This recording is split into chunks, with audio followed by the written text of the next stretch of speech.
અર્જુનસિંહ રણવીરસિંહ જાડેજા, જામ monthly. શું કહે છે તમારા ગામમાં આધુનિક રેલવે સ્ટેશન બન્યું છે, કેટલી વસ્તી છે અને કઈ રીતના રેલવે સ્ટેશન બન્યું છે?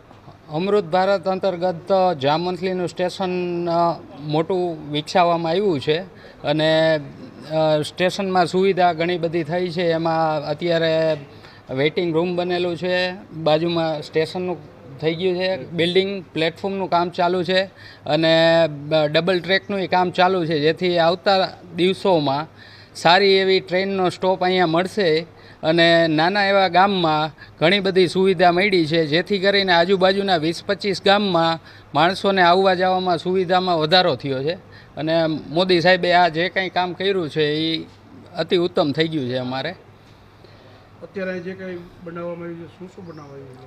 અત્યારે અહીંયા વેઇટિંગ રૂમ બનાવેલો છે, પ્લેટફોર્મ બની ગયું છે અને સ્ટેશનનું કામ એ સારું થઈ ગયું છે.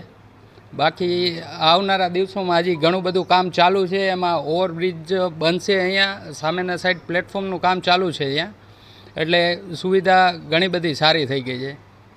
ભાઈ જિગ્નેશભાઈ, શું કહેશો તમારા ગામમાં આધુનિક રેલવે સ્ટેશન બન્યું છે, કેવો ફાયદો થશે અને શું?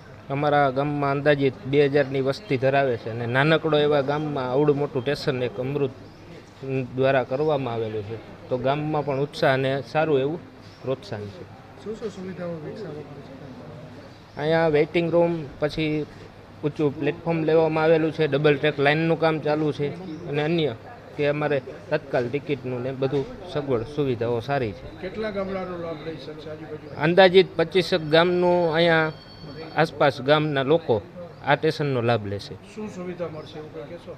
સુવિધા અહીંયા જે અમારે ઇન્ટરસિટી, સૌરાષ્ટ્ર મેલ એવા અનેક ટ્રેનો અહીંયા ઊભી રહે છે, તો ગામને અને આજુબાજુના આસપાસના લોકોને લાભ મળે છે.